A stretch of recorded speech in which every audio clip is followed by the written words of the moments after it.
Hello, everyone, and welcome to Slash Film Daily. Today is Monday, July 22nd, 2024. On today's episode of the show, we're going to be talking a little bit about the new movie Oddity, and we're also going to present an interview with that film's writer-director, Damian Mc Carthy.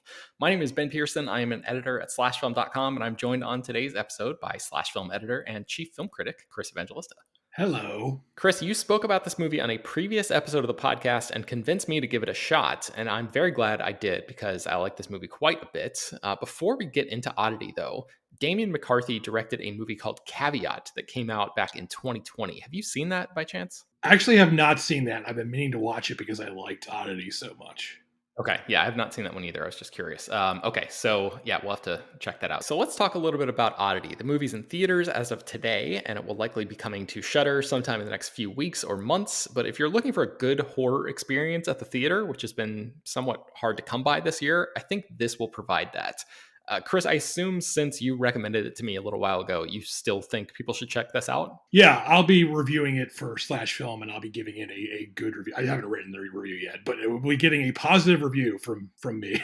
Excellent. So you talked about this last time you brought up this movie on the show, but I'll just recap it for our audience here. Oddity has one of the best opening scenes that I've seen in a long time. It is set in Ireland, largely in a big house that's out in the middle of nowhere. And this woman named Dani lives there with her husband, who works the night shift as a psychologist at an asylum of some kind. So Dani is at home alone. And in the first few minutes of the movie, she goes out to her car to try to find something, her phone or a flashlight or something like that. And then when she walks back inside, there's a knock at the door, and a former occupant of the asylum is outside in the dark, looking all creepy. And when she asks him what he wants, this guy basically says somebody's in the house in there with her. And we saw that she left the front door wide open when she stepped outside. But this guy is saying that while she was in the car, somebody slipped into the house and is currently in there. And so there's a lot of tension about whether or not this guy is lying, whether Dani should let him into the house, or whether she thinks he's crazy and creepy and weird and doesn't want to listen to him. So hopefully that's enough of a tease to get people to check this movie out.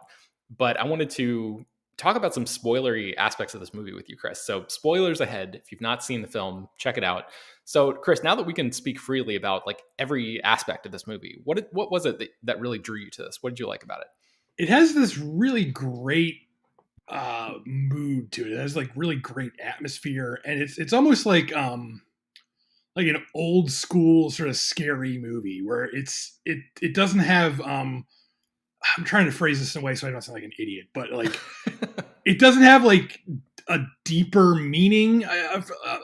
That's not really what I'm trying to say here, but like there's a trend in horror lately where everything has to have like everything's like a metaphor. It's like the horror is a metaphor for trauma, and that's really not what this movie is doing. It's really just like here's our really simple setup. Here's how we're going to do it. Here's how we're going to scare you. We only really have one thing in mind, and that's creeping you out. And the movie does this very well. It just has like a great atmosphere. The performances are really on point, and it's just like an old fashioned scary movie. And it's like I'm not saying I don't like it when horror movies have more on their mind than just scares. Like I love horror movies. Like I love really smart horror movies, and this is doing something almost on a simple elemental sort of level, and I really appreciated that. Yeah, absolutely. I totally agree with that. I think it's a very premise forward movie. I think you've said it very well. I liked how small scale it was. There's only like 4 or 5 characters here, and the locations are pretty limited, but it still feels like a lived in real world. Like some horror movies have this sort of otherworldly vibe to it, and this feels like there's like maybe some supernatural stuff going on, but it feels like it's the real world. So I appreciated the way that it was able to sort of blend those two things together.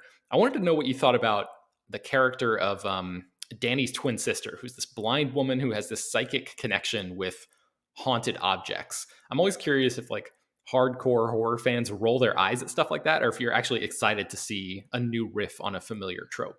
No, I really like that. I like this character. I love the concept of her like having all this supernatural stuff. Like if I would love to own a shop where I just sell cursed objects. Like that's like my dream job. So I love stuff like that. It's such a neat premise to take that and use it to serve like a bigger story. Because like the movie isn't really about the cursed objects. Like the like there are like there's this big wooden dummy that she brings to the house, and like that's a cursed object. But I feel like if this were like a Blumhouse movie, like the movie would be about that. It would be about like the cursed object, and that's really not what this movie is about. It just uses that to set itself up, and I thought that was like a neat little approach to like fleshing out the story.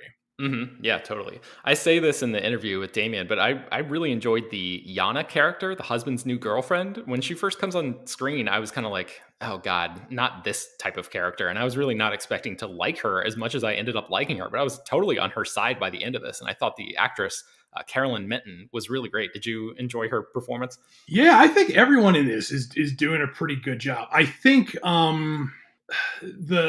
the guy who plays Ted is going a little too hard on like what he's doing, but otherwise, like I think everyone in the movie is doing a really good job. I think Carolyn Bracken does a really good job playing two different characters and making them seem like different people. Like beyond the fact that they have different hairstyles, like they seem like completely different people, and that's not easy to do when you're playing, twins basically. So yeah. I think that's a neat little performances really. And I also really like that character, it's Darcy is the one who's blind, right? Yes, yes. I like that character is kind of an asshole, and I like granted she has like we're in the spoiler territory, so we can talk about this, but like she has a reason for being an asshole because she suspects that Ted killed her sister, or at least had, she doesn't even suspect, she knows that Ted killed her sister because she's able to discern that from touching the objects. So she like pretty much knows that Ted is responsible for her sister's death. So she has like a reason for being unlikable, but I kind of like that the movie leans into her being unlikable because she's like fully prepared to kill that Yana character, and the ghost of her sister like stops her from doing that because like Yana was not in on the murder. Like she wasn't like a part of it. She just happens to be Ted's new girlfriend. And I kind of like that sort of like character dynamic where like if Darcy had her way, she would just flat out kill this person, and she gets stopped from doing that. So I kind of like that. Like that makes her almost unredeemable in a way, which is kind of like an interesting thing to have your main character be sort of like so bloodthirsty. Yeah, it's so single-minded. Yeah. I loved the climax of this movie. I thought the tension was fantastic when all these reveals start to become clear, and especially the bit about removing the floor at the end where it sort of Ted is such an asshole basically, and he like is playing on the fact that that Darcy is blind and is using that to his advantage, and it's just such a like shitty underhanded way of going about whatever he's trying to do there. The one complaint that I had about this movie, the whole thing really, I loved almost all of it up until the very, very, very end of the movie, where I think the haunted bellhop with the ringing bell thing should have gone unseen instead of us actually seeing him at the end. Okay, I was wondering what you thought about that. I agree with that because not only does it like do we not need to see him, but the makeup they use makes him look like he's from Goosebumps or something. Like yes. Like he's got got a white face. He's got like black circles under his eyes. That's how I'm remembering it. I could be, and it's just like, boy, that looks goofy. It looks like he's like in the Tower of Terror ride. There's just like like room for one more. It's like, all right, we don't need to see the ghoulish bellhop. I get what, but like that was like the only like misstep I really felt though, because like up until you see him, that's such a great like the way he rings the bell and like the camera cuts around the room silently, and it's so like it's like unnerving. You're just like, oh, like something's gonna happen here, and then the thing that happens is kind of like, oh.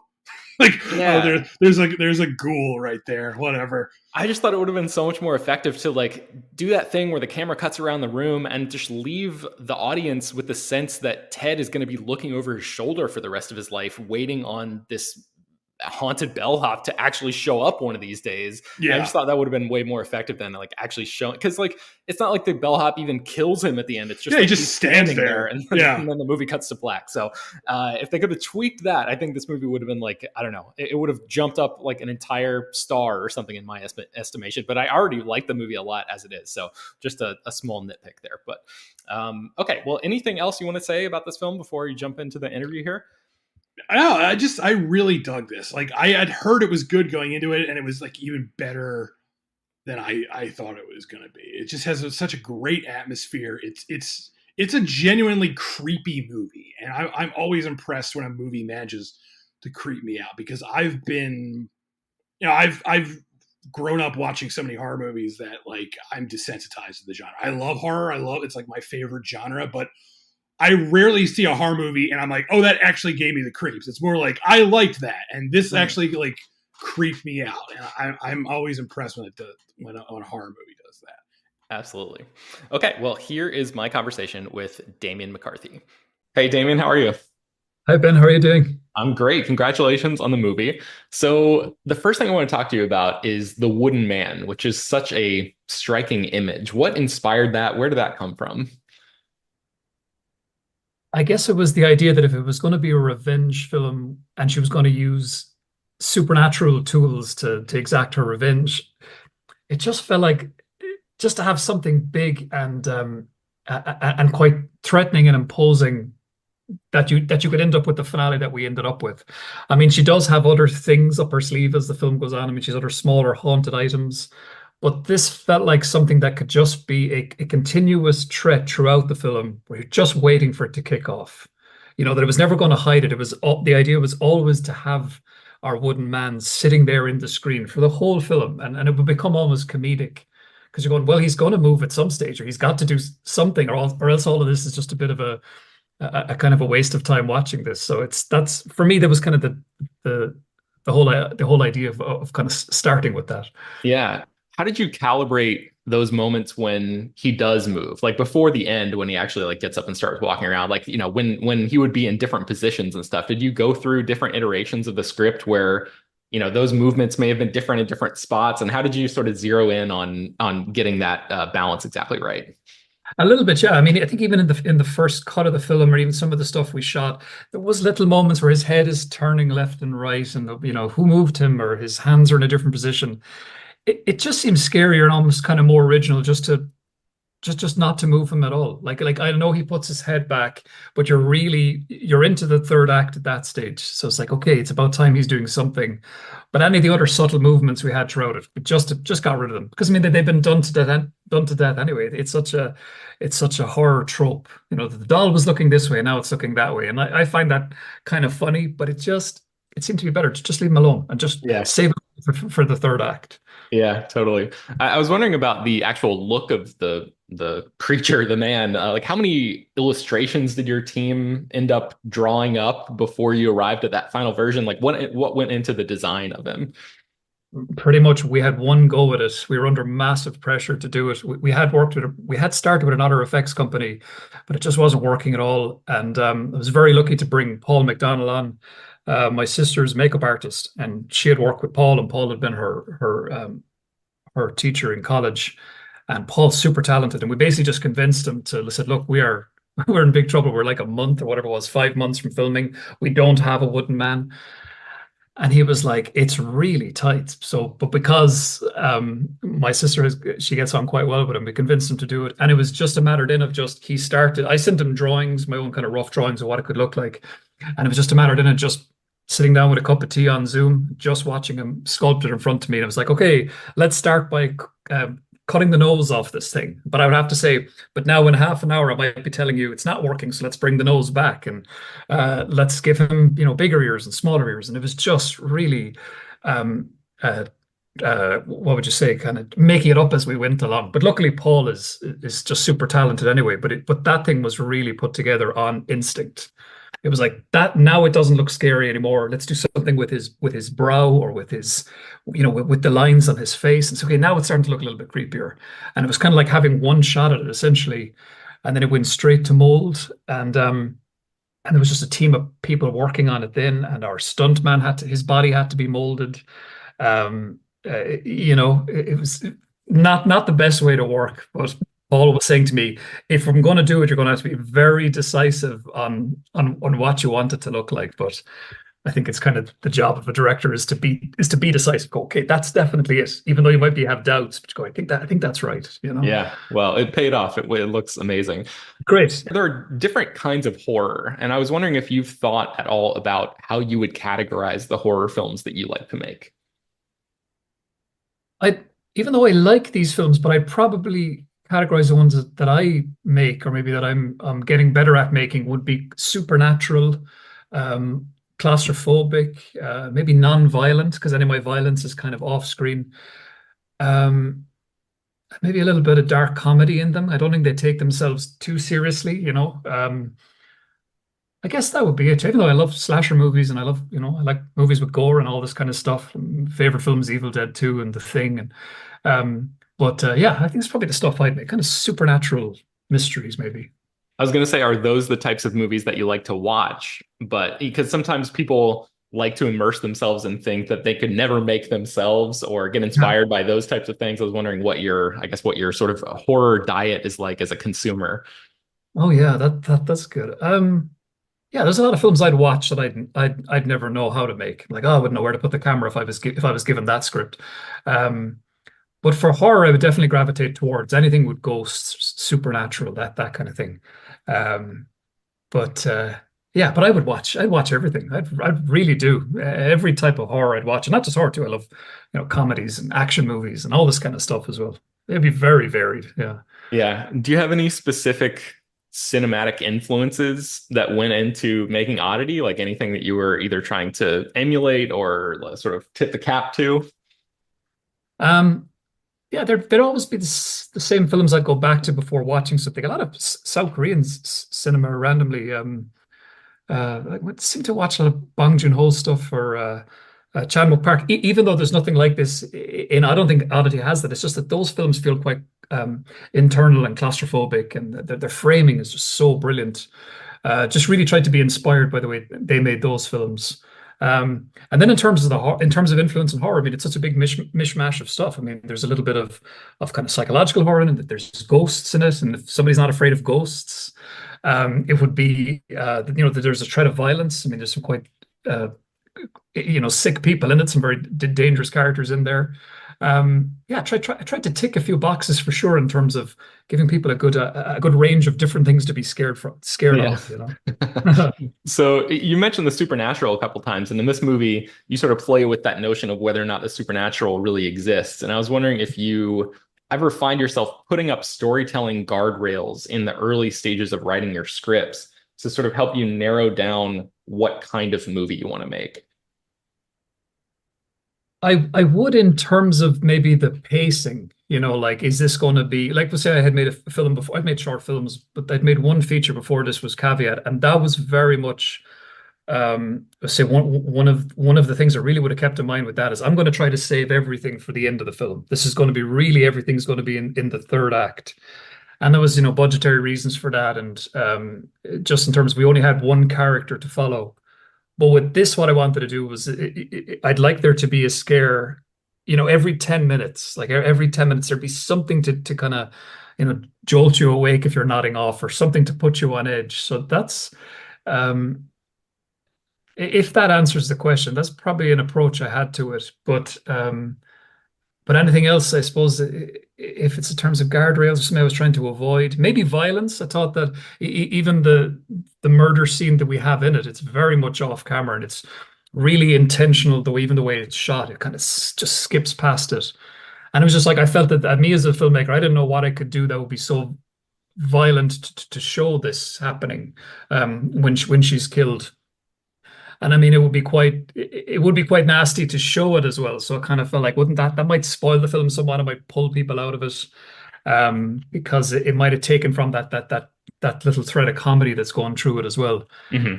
That was probably one thing that I was trying to avoid. Yeah, let's try to keep it on the more supernatural and a little bit off camera with that kind of stuff. I thought that was an exceptionally effective decision because that opening scene is just so spectacular and almost feels like it could work as a short film or something all to itself. I was wondering if you remember coming up with that scene first, or if you reverse engineered that scene after having come up with another component first. How did that work?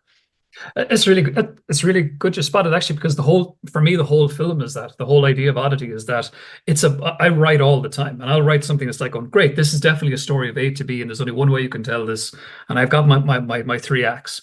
But a lot of the characters in this, and a lot of just the situations they're in, the settings, we'll say Tig's character, who's Olin, um, they were all scenes that I've had for years. And I was like, I could just turn this into a short film.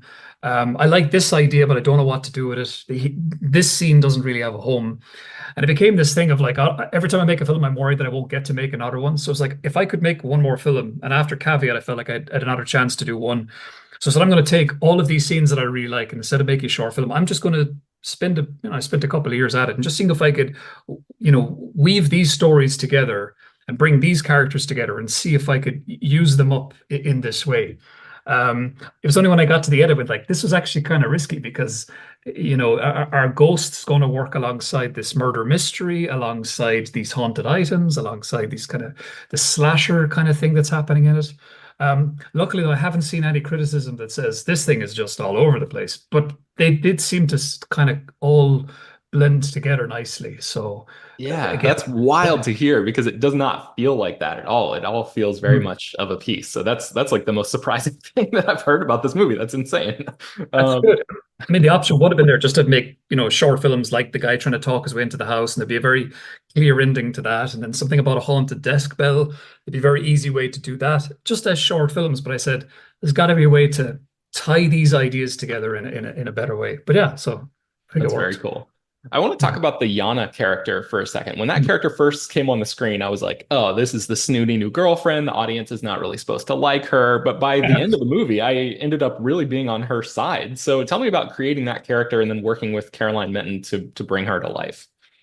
It is that. I mean, that's the idea. She's supposed to be that kind of. I mean, there's a lot of. I guess there's some, archetypes in it, and it's supposed to be that kind of, oh God, this girl, this snob. I can't wait till she gets killed, and she's like one of the, she's one of the few people with the intelligence to go, I'm leaving. I'm just going to leave the story. Um, Caroline's great. She's just, I think it was her first role, possibly. I know she's been in a few short films, but she's fantastic. I mean, obviously in real life, she's a completely different character. She's very funny and very relaxed. I mean, she's nothing like this, but she really got it. She got that idea, but definitely directing with her, working with. I kind of felt like my job was never would be so she wouldn't come across unlikable. It's not like we don't want it to be a character the audience going, I can't wait till she gets killed, because that's just it. It's one thing to have an annoying character, but then it's just annoying to watch as well. It's like you just didn't want that. You kind Yeah. of want it to be. Let's just try to make her entertaining and a little bit like she's kind of the one sane person in the film too. So Yeah. let's try to have it from that. So I guess that was the idea with her. Yeah, she was awesome. All right, so I think I probably have time for one more question. I'd like to ask you about what I found to be the scariest moment in the movie, which is the moment when Yana is watching the video on the camera and then Danny's ghost appears on the screen while she's Yeah. watching and then also shows up in her room. So I was wondering if you could just talk me through conceiving and executing that moment. Originally, Ted used to come home from work and he'd find her sitting at a bank of monitors, or sitting at like her big TV was broken up into all these different security cameras from all around this estate that they're doing up slowly. And it was just going to end up being this big black screen was going to meant that we'd be filming for the whole, for the whole film, we'd have this black mirror essentially. And that's kind of where the idea of the camera came in. And that just led to those double scares of her being able to just as easily show him her pictures that she's obsessed with, as opposed to a bank of monitors. And then she'd be able to take it to the room with her and show the camera. And all of this just came up in the first, I think, kind of in our walkthrough of the set in those first few days. And the idea with it was just to try to do like a double jump scare essentially. And I hadn't seen it really done that close together. I'm going to see like, okay, let's see if I can catch people out with something that's going to seem kind of obvious, but then just try to catch them again. and just but have it obviously like any scare, you try to make it feel earned. But let's see if you can do it, and then do it again straight away, and really give her a very clear, obvious reason why she'd like to get out of that house. Yeah. And again, a lot of that stuff is just kind of made up as you go along because, like I was saying, you don't want a big TV monitor there for in camera for the whole scene, for the whole of the shoot. Yeah, that's probably where that idea came from. Yeah, that was wonderful. All right, well, I'm out of time with you, but congratulations on the movie, and I'm very excited to see how this film is received and then what you do next. So thanks very much for the time today. Good. Thanks, Ben. Thank you very much. All right, I wanted to mention that Chris's review is going to be linked in the show notes for this episode. Oddity also appears on our list of the 19 best horror movies of 2024 so far. I'm going to link to that in the show notes as well if people want to check out maybe some other recommendations in the genre. That's a good place to start. So you can find more about Oddity at slashfilm.com, and Slash Film Daily is published every weekday, bringing you the most exciting news from the world of movies and TV, as well as deeper dives into the great features you can find on the site. You can subscribe to the show on Apple, Overcast, Spotify, wherever you get your podcasts. Send your feedback, questions, comments, concerns, and mailbag topics to us at bpearson@slashfilm.com. Make sure to leave your name and general geographic location in case we mention your email on the air. Don't forget to take a minute to rate and review the show on Apple Podcasts or Spotify. That really does help us out a lot. Tell your friends about the show any way you can. Thank you so much for listening, and we will talk to you all tomorrow.